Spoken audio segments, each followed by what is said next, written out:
তার মৃত্যুতে 7 দিন ব্যাপী বাংলাদেশ জাতীয়তাবাদী দল বিএনপি শোক পালন করবে। এবার বেদনার এই শোক এবং এই সংকট কাটিয়ে ওঠা খুব মুশকিল, এই ক্ষতি কাটিয়ে ওঠা জাতির জন্য খুব মুশকিল। এত নিপীড়ন সহ্য করে, এত চোখের সামনে সন্তানের লাশ দেখে শুধুমাত্র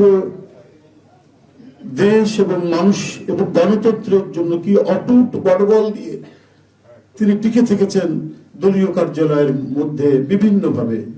তারপরেও কখনো তার চোখে মুখে কোথাও তিনি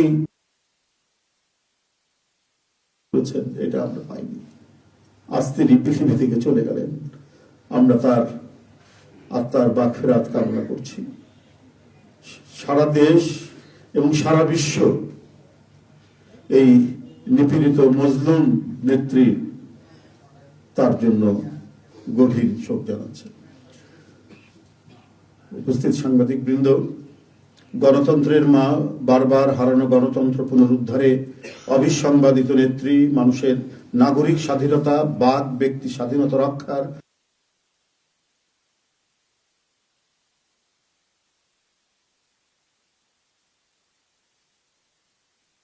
ইন্তেকাল করেছেন।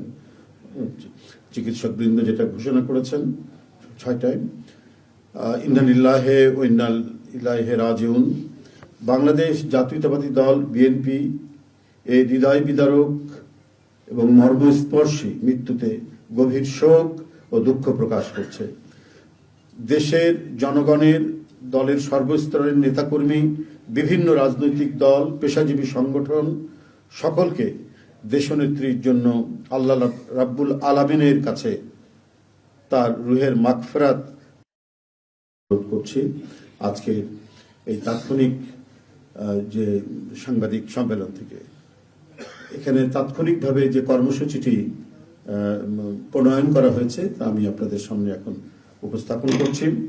কর্মসূচি: দেশনেত্রী বেগম খালেদা জিয়া আমাদের মাঝে নাই, পৃথিবী থেকে তিনি চলে গেছেন। তার মৃত্যুতে 7 দিন ব্যাপী বাংলাদেশ জাতীয়তাবাদী দল বিএনপি শোক পালন করবে। 7 দিন ব্যাপী বাংলাদেশ জাতীয়তাবাদী দল শোক পালন করবে। কেন্দ্রীয় কার্যালয় সহ দেশের সকল কার্যালয়, সকল দলীয় কার্যালয়ে 7 দিন ব্যাপী কালো পতাকা উত্তোলন করা হবে। 7 দিন ব্যাপী কালো পতাকা উত্তোলন করা হবে। দলের সকল স্তরের নেতাকর্মীরা এই 7 দিন ব্যাপী কালো ব্যাজ ধারণ করবেন। 7 দিন ব্যাপী কালো ব্যাজ ধারণ করবেন। প্রতিটি দলীয় কার্যালয় দেশনেত্রীর জন্য 7 দিন ব্যাপী কোরআন খতম ও দোয়া অনুষ্ঠিত হবে। কোরআন খতম ও দোয়া মাহফিল অনুষ্ঠিত হবে। কেন্দ্রীয়ভাবে গুলশান কার্যালয় ও নয়াপল্টনস্থ কেন্দ্রীয় কার্যালয়, কেন্দ্রীয়ভাবে গুলশানস্থ চেয়ারপারসনের কার্যালয় ও নয়াপল্টনস্থ কেন্দ্রীয় কার্যালয়ে এবং জেলা পর্যায়ের দলীয় কার্যালয়ে শোক বহি খোলা হবে। যারা গণ্যমান্য ব্যক্তি আছেন সেই শহরের এবং আরো যারা মনে করেন বিভিন্ন রাজনৈতিক দলের নেতৃবৃন্দ সেই শোক বহিতে তারা মন্তব্য করবেন এবং স্বাক্ষর করবেন। মরহুমা দেশনেত্রী বেগম খালেদা জিয়ার নামাজে জানাজা ও দাফন পরবর্তীতে জানানো হবে। মরহুমা দেশনেত্রী বেগম খালেদা জিয়ার নামাজে জানাজা ও দাফন পরবর্তীতে জানানো হবে। এই ছিল কর্মসূচি। ধন্যবাদ আপনাদের সবাইকে।